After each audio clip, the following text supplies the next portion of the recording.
अब बात करते हैं पेरेंटरल आयरन। किसी किसी मरीज में ओरल आयरन या तो बहुत ज़्यादा कड़वाहट किसी को लगे, या उसको हो सकता है एडवर्स इफेक्ट्स ना टॉलरेटेड हो। सो सबसे पहले इसी की बात करते हैं, पेरेंटरल आयरन कब कब हम देंगे। सबसे पहला जो मैंने बताया, oral iron is not tolerated. अगर ओरल आयरन टॉलरेट ना हो, या तो एडवर्स इफेक्ट लगे, मुंह खट्टा खट्टा कड़वा कड़वा हो जाए, उस केस में दे सकते हैं। ठीक, oral iron is not tolerated माने कि बावल अपसेट बहुत ज़्यादा है, पेट में गड़बड़ी बहुत ज़्यादा है। सो बावल अपसेट टू मच। अगर बहुत ज़्यादा पेट में गड़बड़ है तो फिर ओरल आयरन नहीं देंगे ऑब्वियसली। ठीक, फिर कुछ गैस्ट्रोइंटेस्टाइनल कंडीशंस होती हैं, मुझे यूट्यूब पे कमेंट सेक्शन में बताइएगा, इसमें there is failure to absorb oral iron. I know all of you're very intelligent brilliant students, तो आप लोग मुझे यूट्यूब पे कमेंट सेक्शन में ज़रूर बताओगे कि कौन सी कंडीशंस में ओरल आयरन अब्जॉर्ब भी नहीं हो पाता। अरे आप सब लोग जीनियसेस हो, all of you are brilliant beautiful people, all of you. फिर तीसरा, non compliance to oral iron. If the patient is not compliant, मतलब वो ओरल आयरन लेने के लिए तैयार ही नहीं, बोलेगा नहीं डॉक्टर साहब हमको प्लीज़ आप कैप्सूल मत दीजिए आयरन की, आप हमको उसका इंजेक्शन दे दीजिए। ठीक, non compliance to oral iron. उसके बाद सीवियर डेफिशिएंसी है, बहुत ज़्यादा आयरन की डेफिशिएंसी है, severe deficiency with chronic bleeding,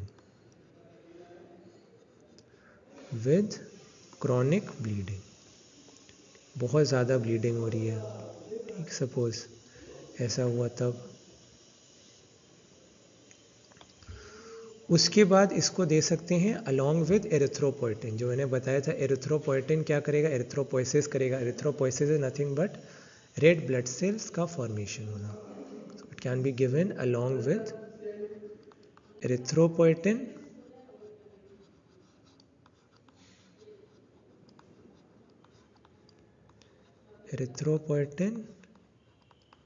to meet the accelerated demand, meet the accelerated demand। कभी कभी डिमांड बहुत ज़्यादा बढ़ जाती है, जैसे मैंने आपको बताए थे कंडीशन जिसमें बढ़ जाती है, सो उसको मीट करने के लिए ये दे सकते हैं। ठीक, अब parenteral iron therapy needs calculation of total iron requirement of the patient. और ये बहुत ज़रूरी फार्मूला, इसको प्लीज़ कंठस्थ कर लीजिएगा, वेरी वेरी इंपॉर्टेंट फार्मूला। एक स्पेसिफिक फार्मूला है जिससे कि आयरन की रिक्वायरमेंट मिलीग्राम में निकल सकती है। ठीक है, I want all of you to be very very fluent in this formula.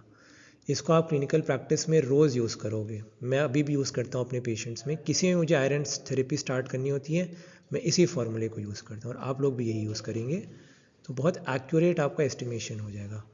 4.4 into body weight of the male और female in kg into haemoglobin deficit. Normal haemoglobin की रेंज आप सबको पता ही है, बायोकेमिस्ट्री में बताई होगी।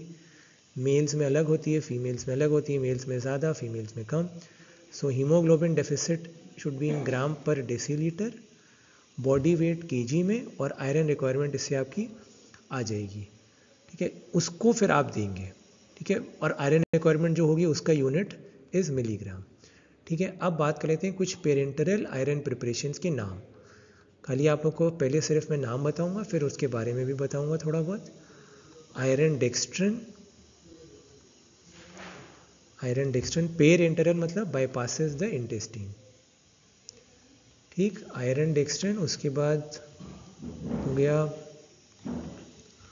Iron isomaltose, iron iso maltoside, iron isomaltoside 200, iron isomaltoside 100। ठीक, आयरन आइसोमाल्टोसाइड 100। उसके बाद नंबर 3 पे फेरस सुक्रोज, फेरस सुक्रोज। और उसके बाद last but not the least, ferric carboxy maltose, ferric carboxy maltose. ठीक, so these are all the preparations of parenteral iron. ठीक है, पेरेंटरल रूट, इंट्रामस्कुलर रूट से देते हैं।